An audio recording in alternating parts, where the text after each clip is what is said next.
Let us examine the characters in this word.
Nothing to report for these characters. Let us examine the character. No, this character does not appear to have any defects. Let us examine another.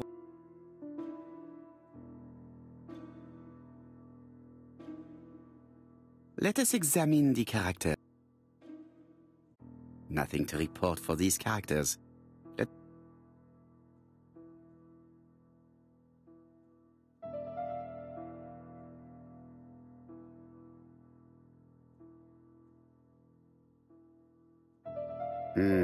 The W is not printed properly.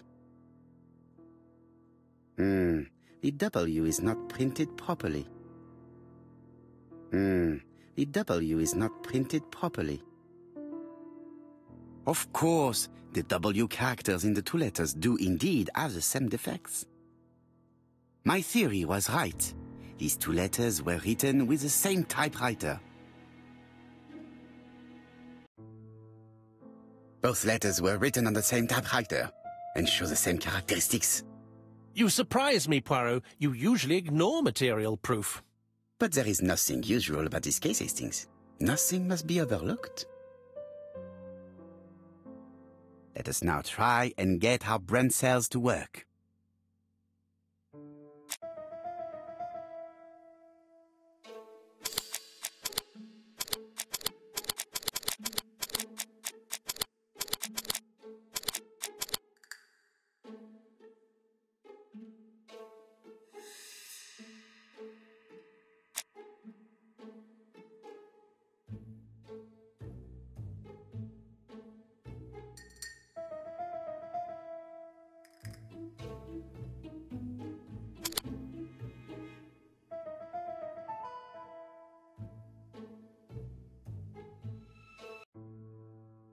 So, Poirot, have you found something? Oui, I believe so. But I am afraid it is not enough to stop the murderer. Let us go and see Chief Inspector Japp. I will explain there.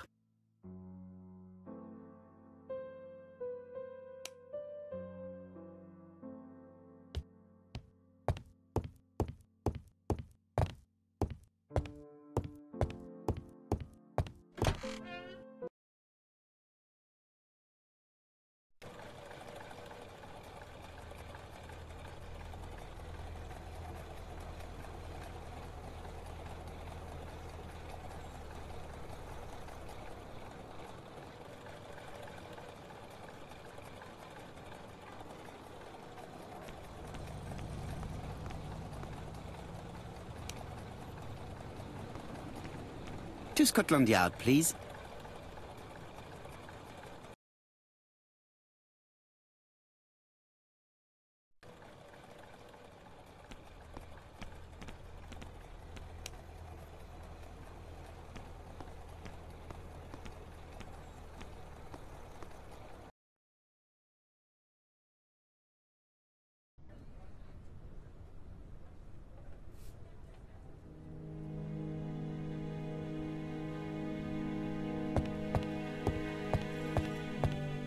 Don't be so impatient, Poirot. You're getting preferential treatment. I've refused all other visits today.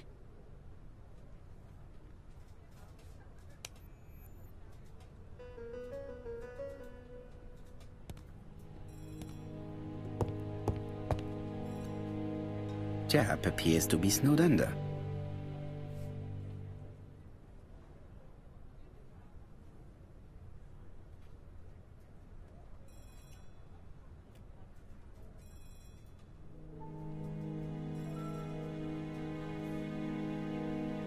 Jap appears to already be overloaded with work.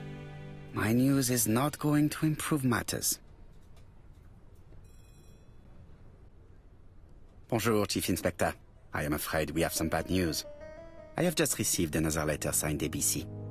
The next crime will be on the 25th in Bexhill-on-Sea. Are you completely sure it's from the same person? I have compared the two letters.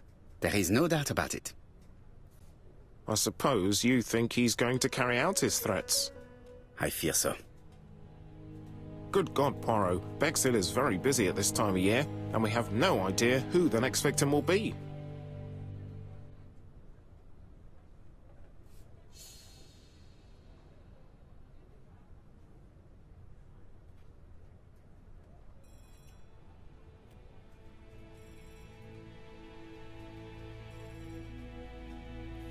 I suspect that the name of the second victim will start with B. What on earth makes you think such a thing? I thought about it when I saw the name Asher clearly written over the shop door of the unfortunate woman who was murdered in Andover last month. When I received a letter mentioning Bexhill, I deduced that the victim, like the town, might have been chosen by alphabetical order. So, it's an alphabet fiend. I'm going to have a list drawn up of all the people whose name starts with B. I hope there aren't too many of them. Bien. We should leave you to work, Chief Inspector. You have a few days to prepare yourself. Thank you for coming, my friends.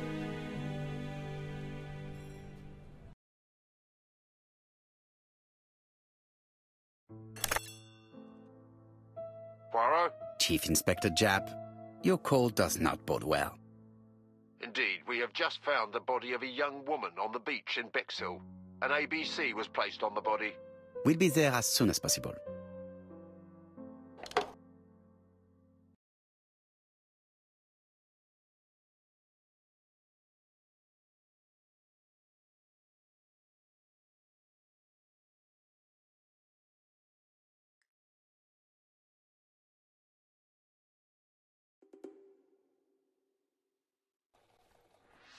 Bexhill is a delightful town.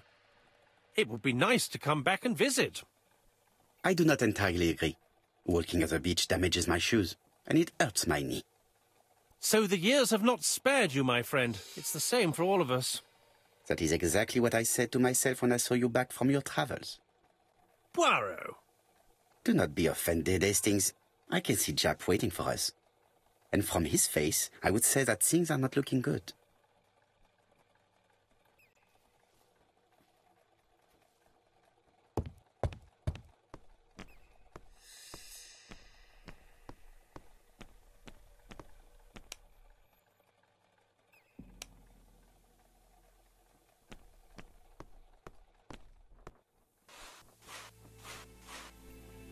I fear that this case is far from being solved. Come on, Poirot. You'll find the killer. Certes. But how many times will he kill before I do? Hastings appears to be ill at ease. He appeared to be relatively indifferent to Mrs. Asher's murder, but a young woman's murder seems to be troubling him greatly.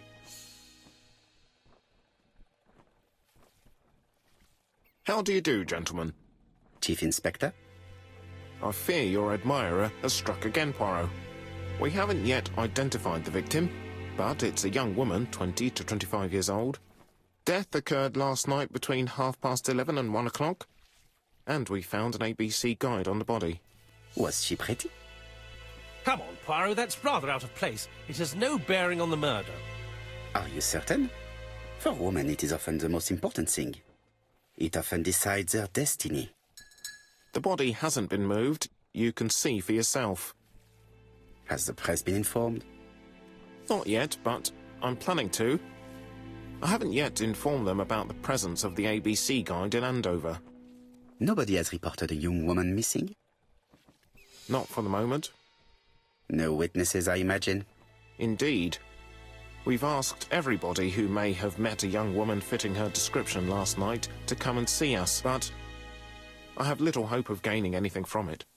It's early days, Chief Inspector, and the news may not have spread around the town yet. I hope you're right, Hastings.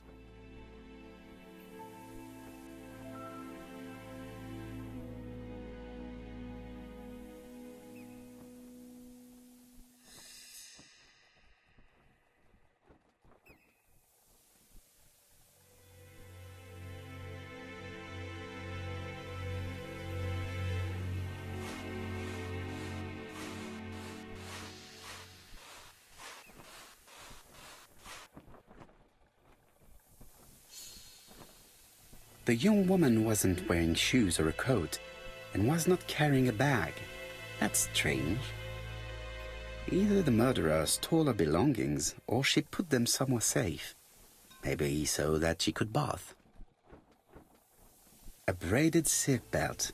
It may have belonged to the victim.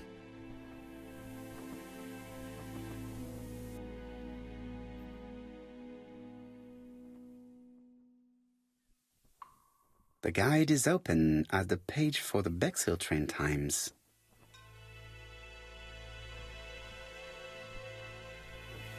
This key is too small to be one for a house. Without a doubt, it is for a padlock.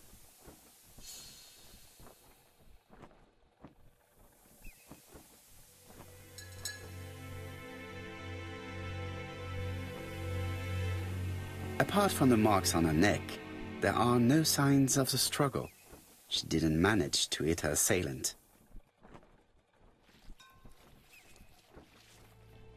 She was a great beauty. Strange that chap didn't notice it. These marks have been left by a rope or a braided cloth. Let us now try and get our brain cells to work.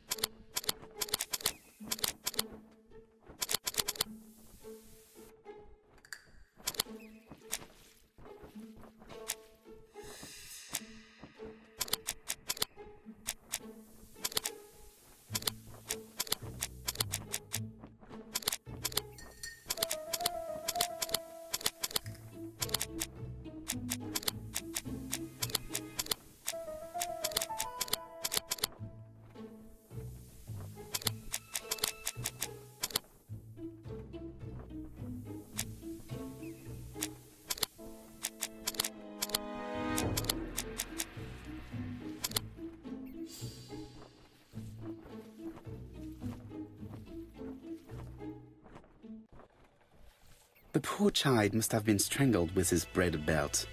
Unfortunately, in view of the fabric, it is unlikely that we will find any prints. Let us now try and get our brain cells to work.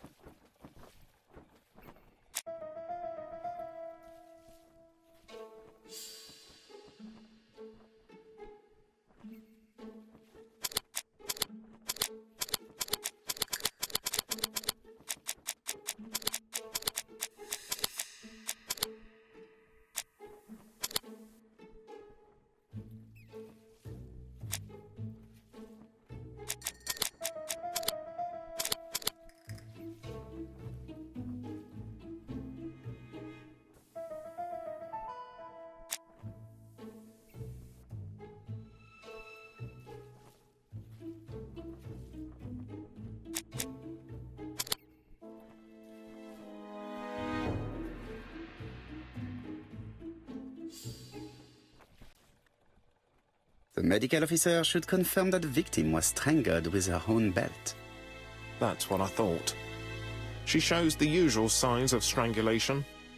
With a little luck, we'll find prints this time. You are too optimistic, Hastings.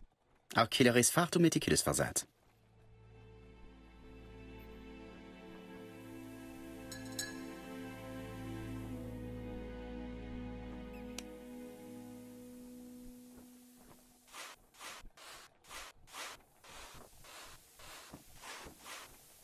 This hut is locked. This hut is locked.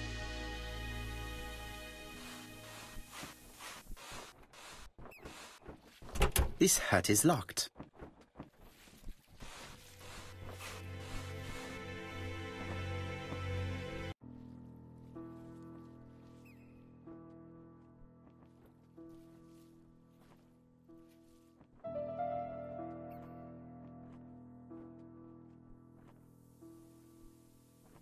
The number is upside down. This is definitely at number 6.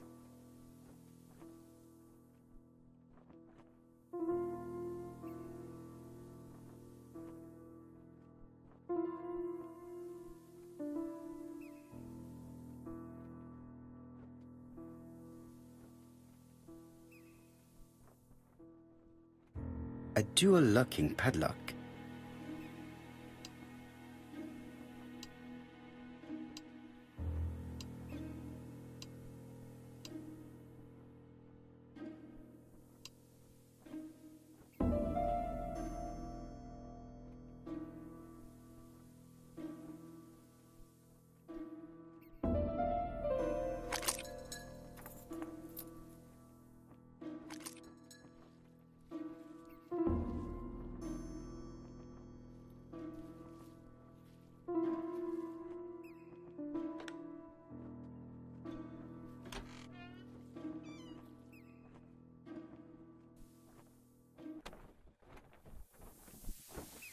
The purse is full. Yet again, we can dismiss theft as the motive for the murder. Here is the watch she must have removed to prevent it from getting wet. A top-brand lipstick. She liked to take care of her appearance. As well as a photo of the victim with some company. It could be useful to me.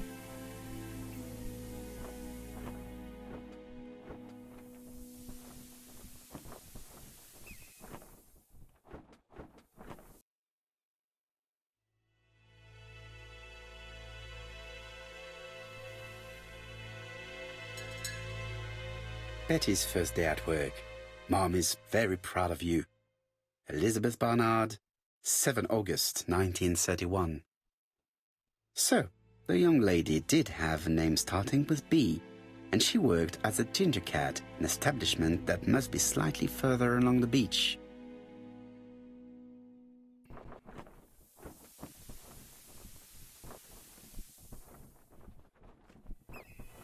It definitely was here that the victim left her belongings.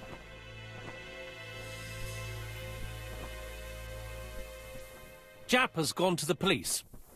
The victim has been identified and her family had reported her disappearance. She was called? Elizabeth Barnard, mainly Betty. She worked as a ginger cat at the cafe slightly further along the beach. But Poirot, how on earth? Never mind. Do you have her address? Yes, she lived with her parents on the street leading to the beach, number 22. Shall we go? You are far too impatient, Hastings. Let the poor people take in the news first. Let us go and visit the cafe where Betty worked.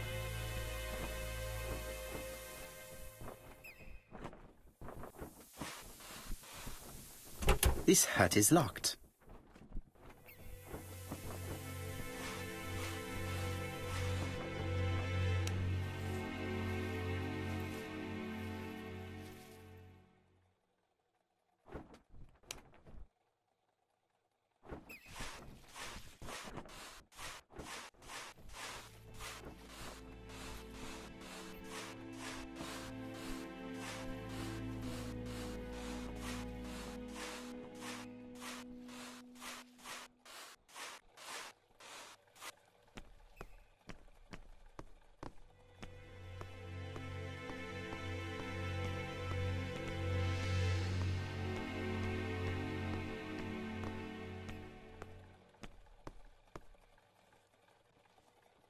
Could it be the same buildings as on the victim's photo?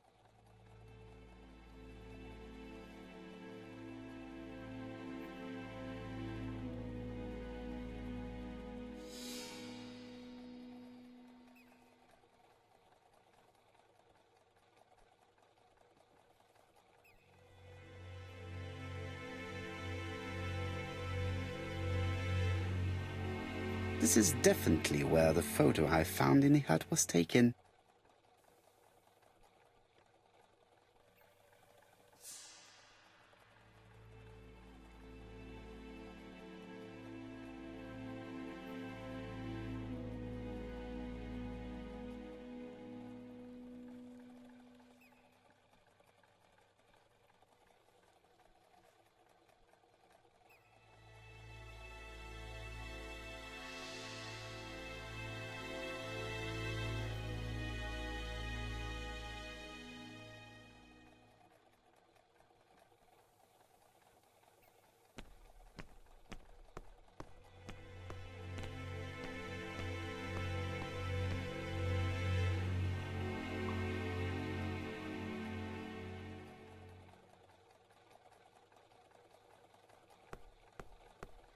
Hastings appears to be ill at ease.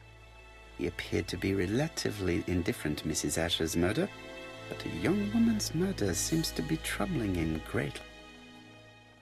I fear that this case is far from being solved. Come on, Poirot. You'll find the killer. Certes. But how many times will he kill before I do?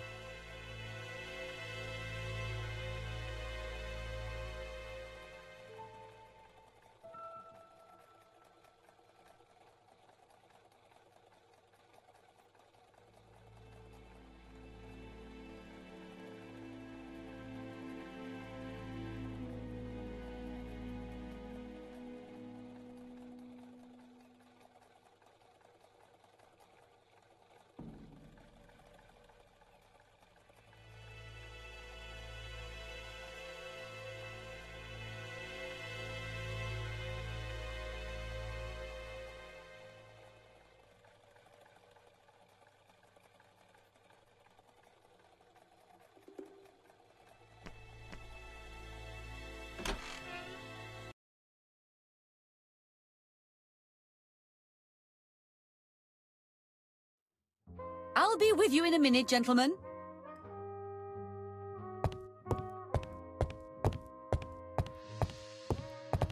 What a pity.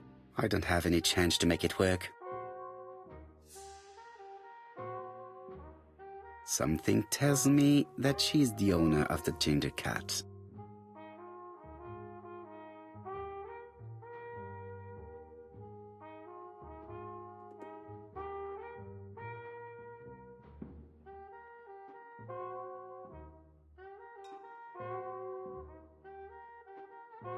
This woman must be the owner of the ginger cat.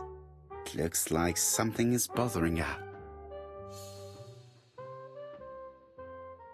How can I help you? A hot chocolate and a tea for my friend, please. I'll bring it straight away.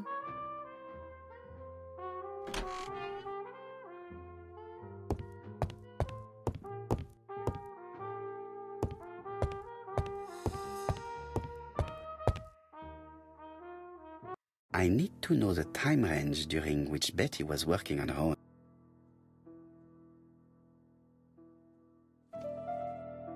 These are the different waiting staff's bills. Which ones were written by Betty?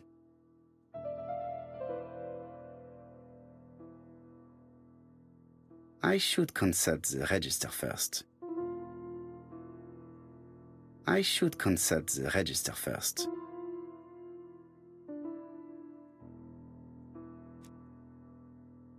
This page won't help me. Where is Betty? Betty worked from 11 a.m. to 7:30 p.m. Would she have been alone at any time during her service?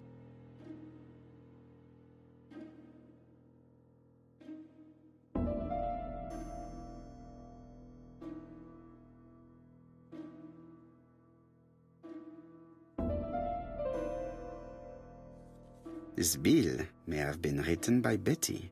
There is probably another one. Betty wasn't serving on her own at these two times. Let's keep searching.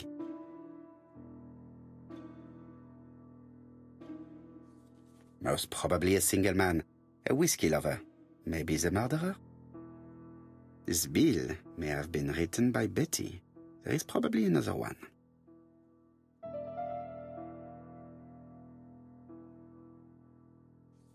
Most probably a family.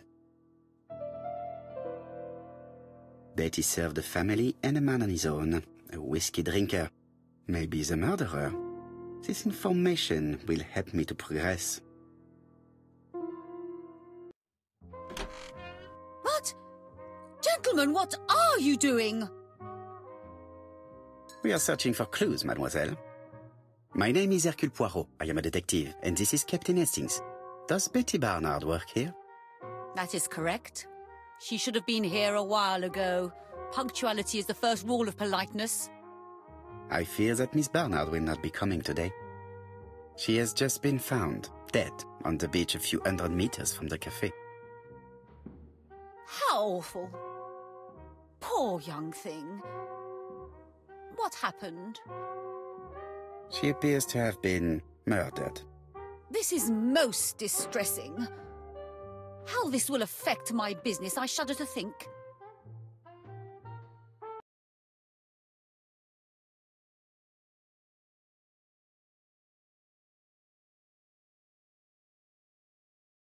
What can you tell us about Miss Barnard?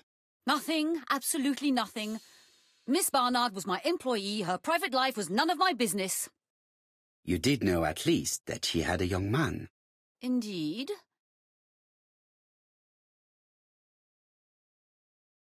Do you think he could have harmed her? I repeat, I wasn't on close terms with Betty, and even less so with her fiancé. How do you expect me to answer such a question? Now, please excuse me, I have work to do.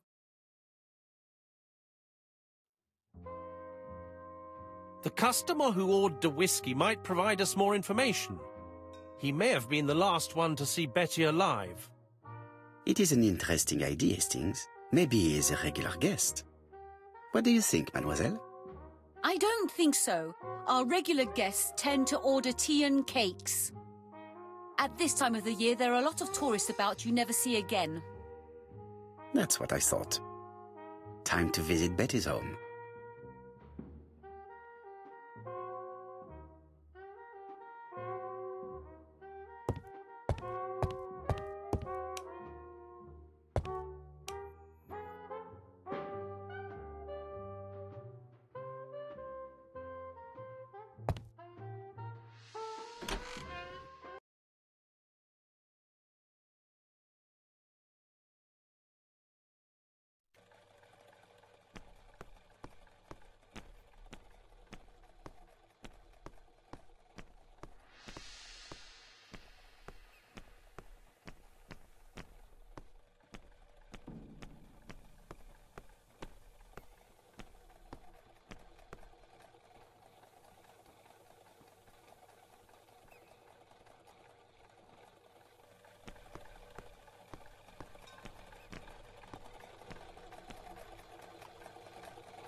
How do you do, mademoiselle? My name is Hercule Poirot.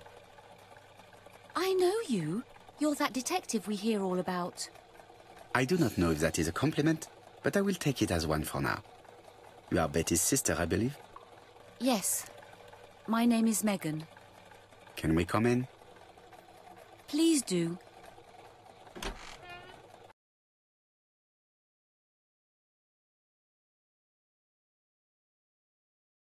My parents are at the police station. I doubt they'll be up to speaking to you later. Do not worry, we will not bother them.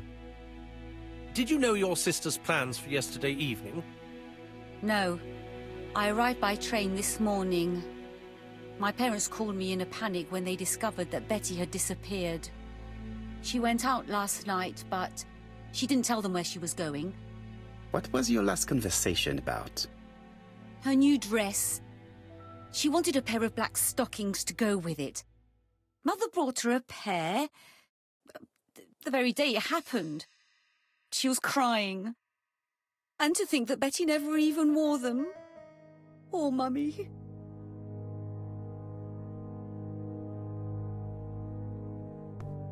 It would not be polite to visit the house without being invited to do so.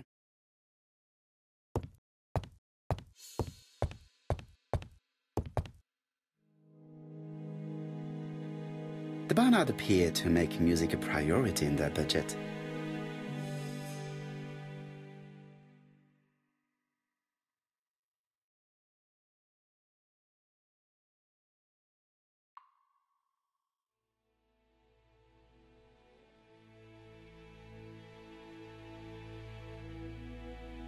Their home is modest, but the Barnards are definitely music lovers.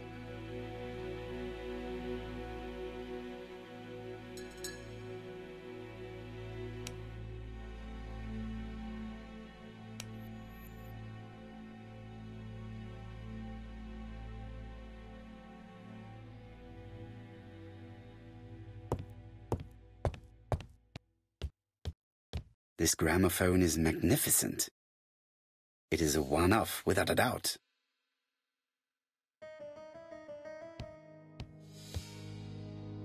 Family photos and files.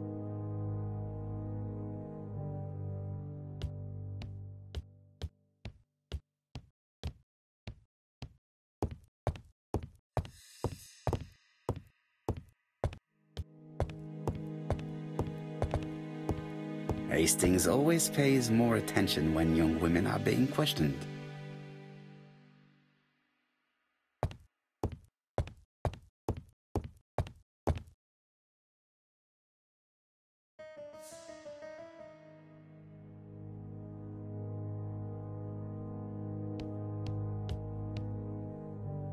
Mr. Poirot, I don't like being stared at. If you have something to say, would you please say it to me?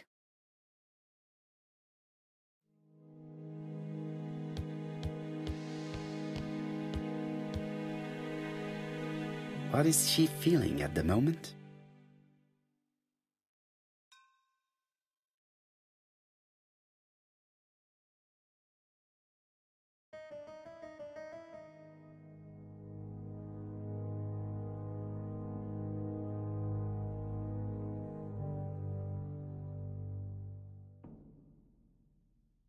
Betty's older sister is not just sad, she's angry.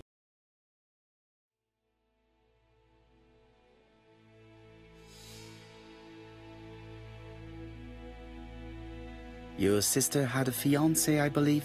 Yes, he's called Donald Fraser. A very nice man.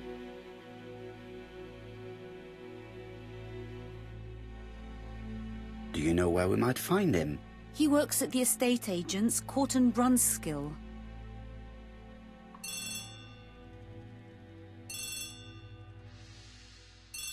Oh, excuse me, I have to answer that. But of course.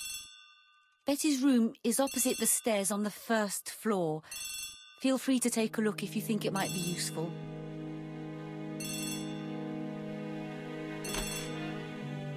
This young woman is far too clever not to have anything else for us. Do you think she's hiding something? That is what I'm trying to find out. I did not say anything of the sort, but young women always ruin your judgment, Hastings. Who knows, maybe Megan was jealous of her attractive young sister. I see. She may have had her sights on the inheritance.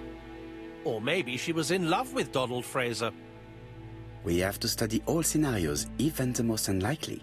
But I doubt that Mr. and Mrs. Barnard are rich enough to justify murder. While I try and get Miss Barnard to talk, I would like you to try and find Donald Fraser. It should be easy to find the estate agents where he works. Bring him to the Ginger Cat. I would like to talk with him before the Chief Inspector finds him.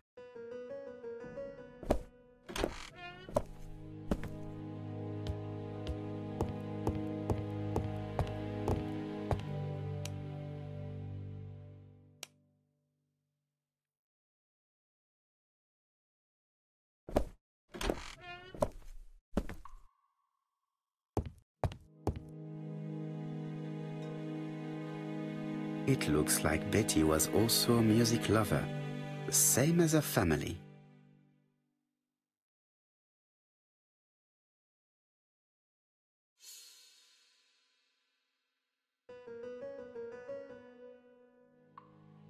Without a doubt, Betty used to sing.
A box of new stockings.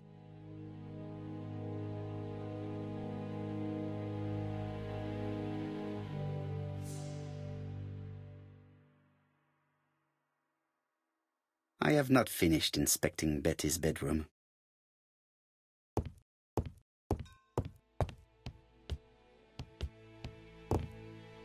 Looking at all the clothes she took out, Betty must have had a problem deciding what to wear.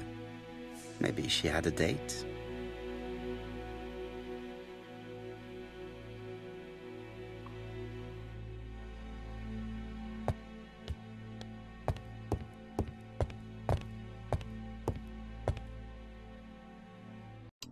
Something on this clock bothers me.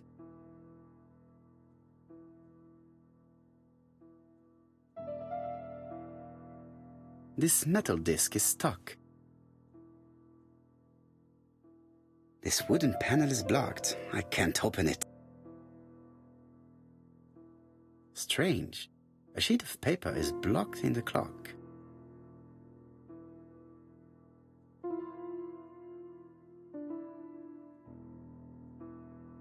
What a strange mechanism. I don't think it serves to turn the hands.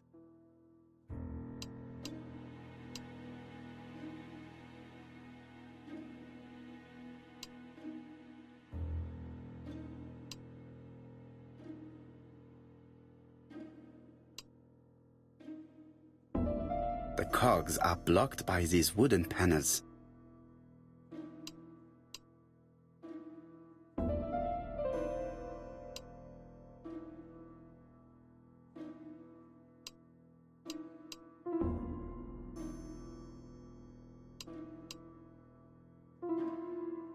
The cogs are blocked by these wooden panels.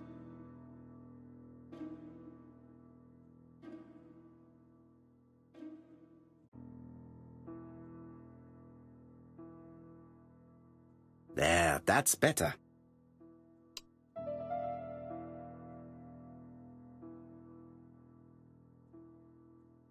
The cogs are blocked by these.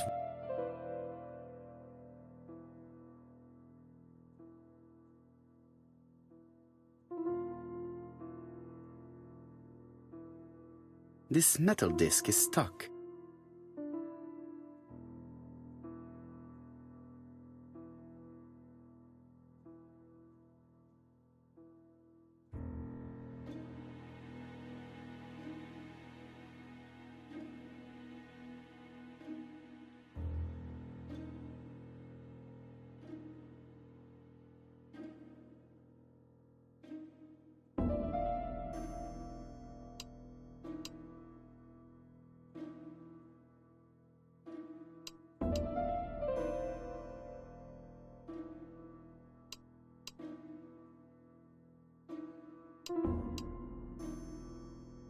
The cogs are blocked by these. The cogs are blocked by these wooden.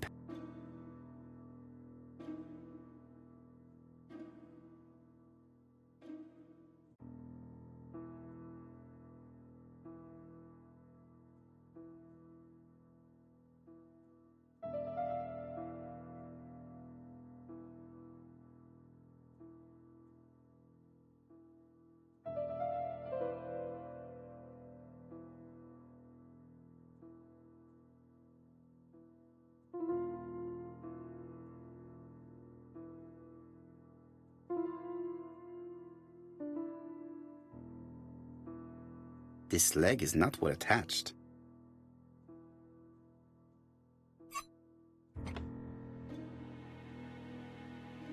This decoration appears to be firmly fastened.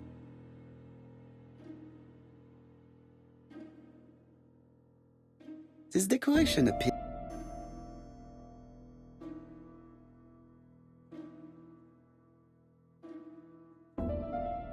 This wooden panel is blocked.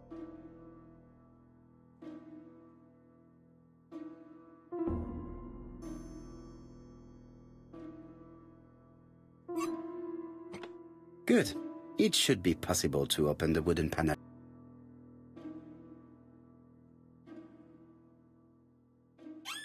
Look, a key.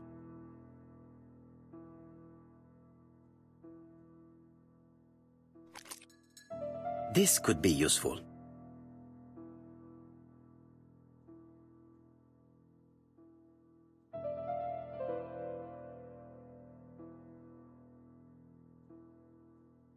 This metal disc is stuck.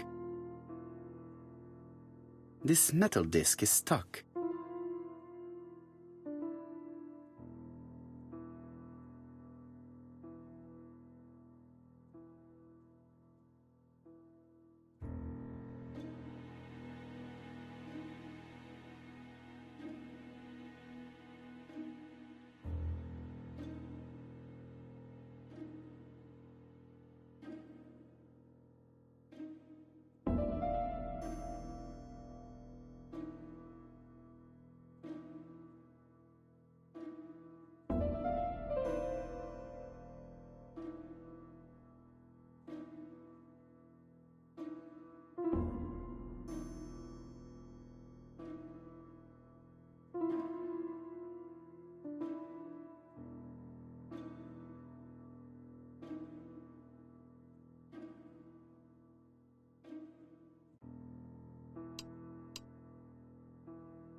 I definitely need an object to make these cogs turn.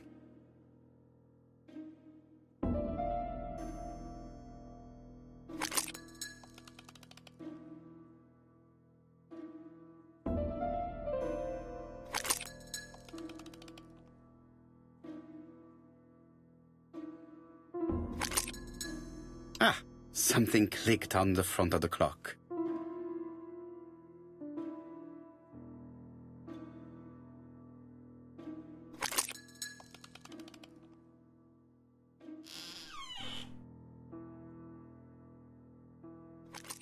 This could be useful. Betty, I enjoyed a wonderful evening in your company, and I hope that we will see each other again very soon. D. My dearest Betty, I know that your art is already spoken for, but you are the most beautiful dancer I have ever had the pleasure of meeting, and I am impatient to see you again. Adrian.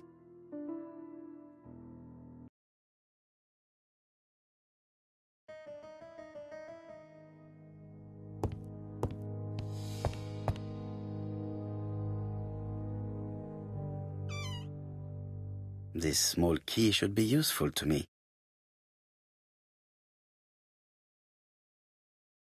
Medicine to prevent voice loss.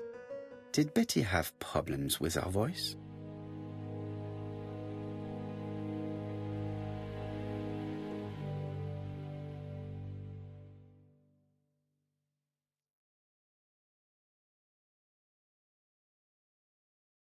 A record sleeve with an handwritten title. Betty must have recorded the demo.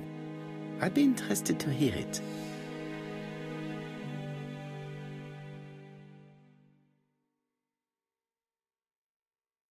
It looks like Betty has a very busy life.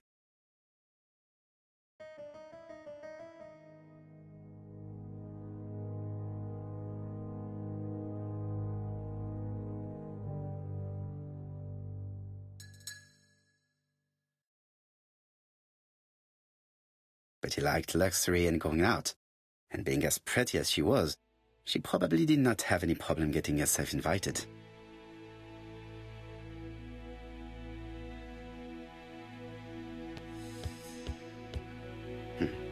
A box of new stockings.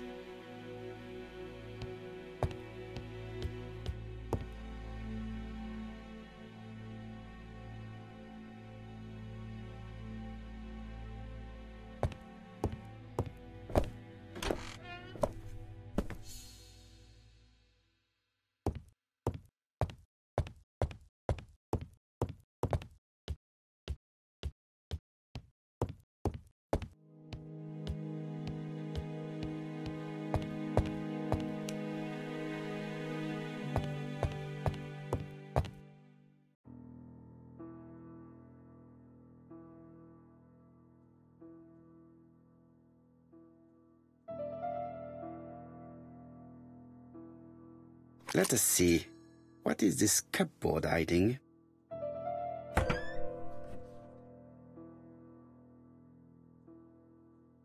This looks like solfège.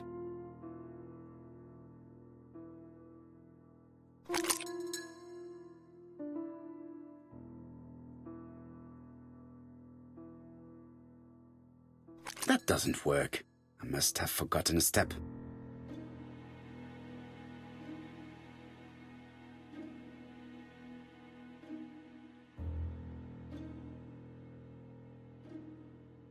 That doesn't work. I must have forgotten a step.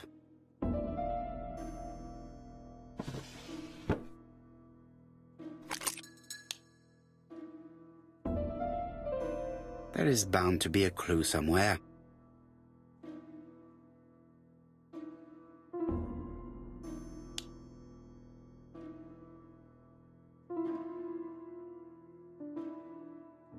I cannot open it. It looks like...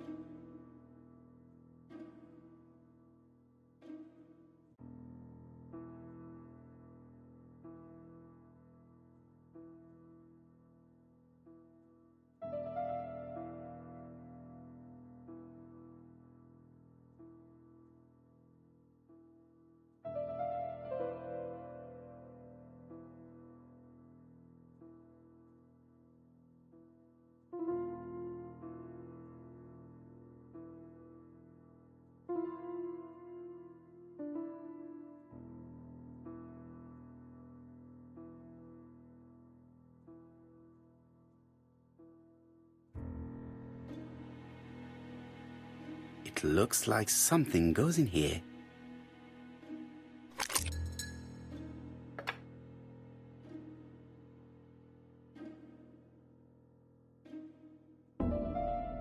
That doesn't work.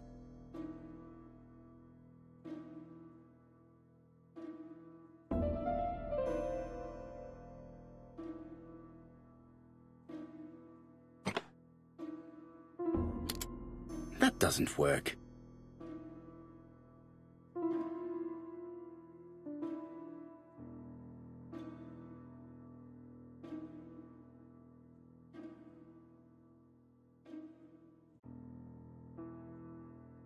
I cannot open it. It looks...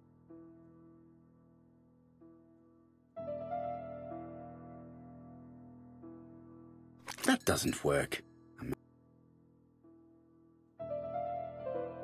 There is bound to be a clue somewhere.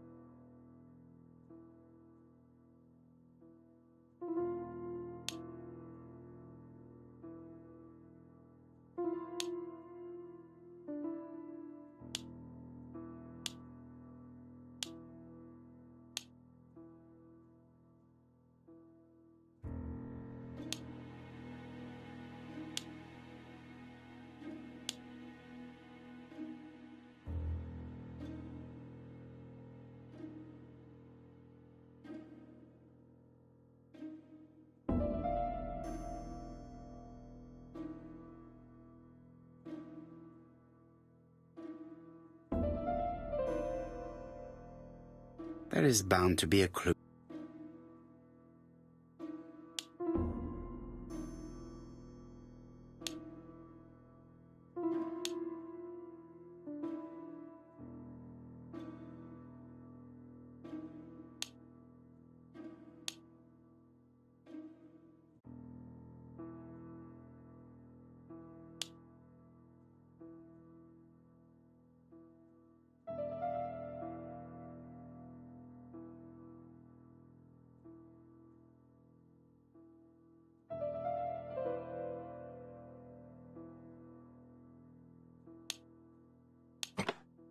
I heard the sound of a mechanism being triggered.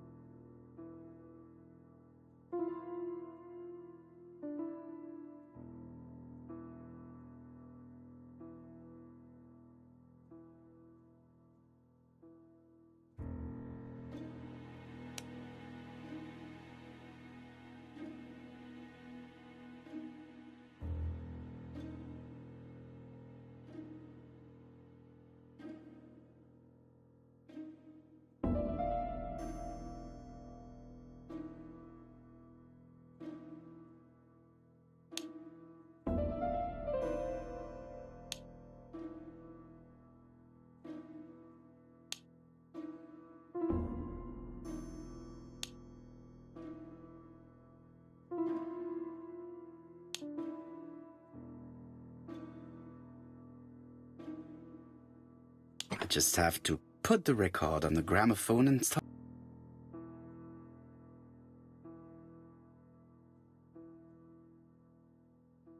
That doesn't work.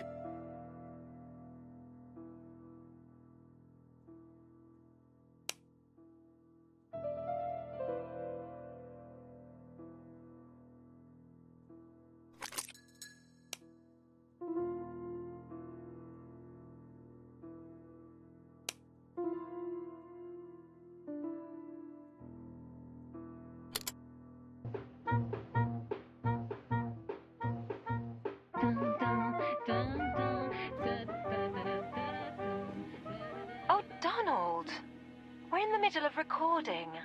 Sorry, Betty, but it's not wise. The doctor said you should rest your voice. You're such a killjoy sometimes.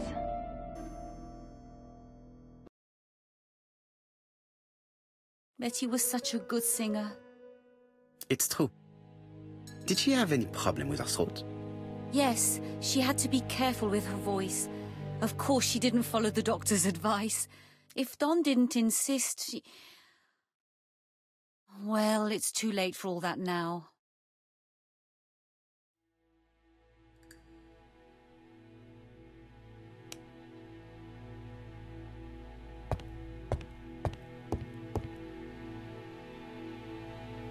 It looks like this woman is single, but she has feelings for someone.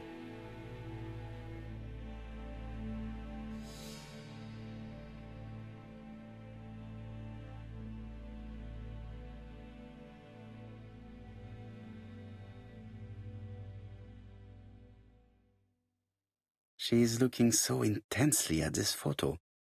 But is it really a sister that she's studying in this manner?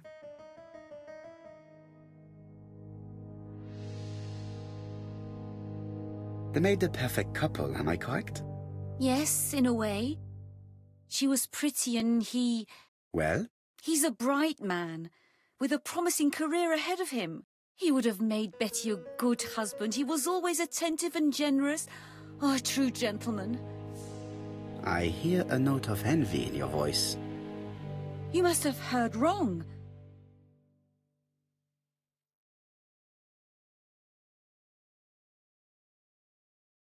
Donald appeared to be very much in love with your sister.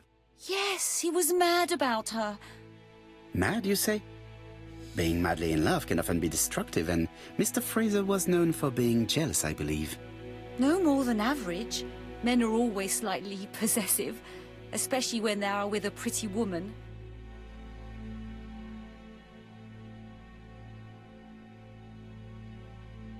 I am not your enemy, Mademoiselle Bernard. And you are not my friend either, Mr. Poirot, sir. Yes, but your lies are not helping Mr. Fraser, or you, for that matter.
I know that Fraser was jealous, but I wonder why you feel the need to protect him. Protect him?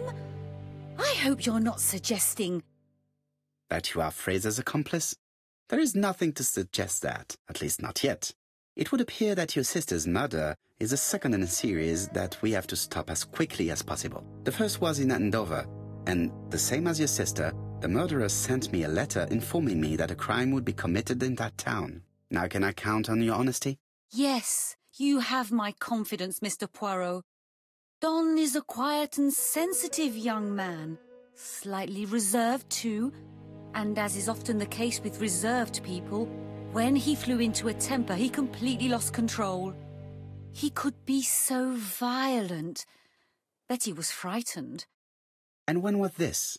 The first time was about a year ago. But they rowed more recently.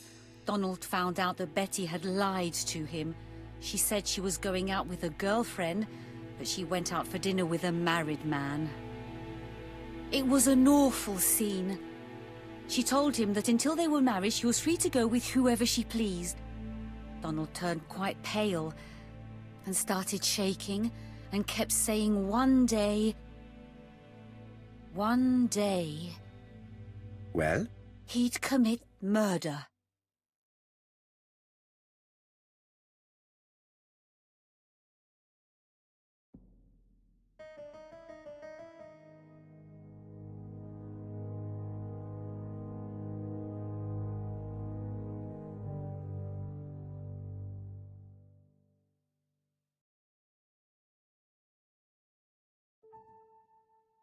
Do you think that is what happened?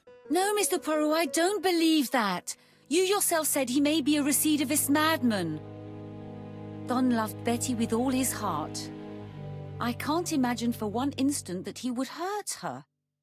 Very good, Mademoiselle Barnard. Thank you for your help.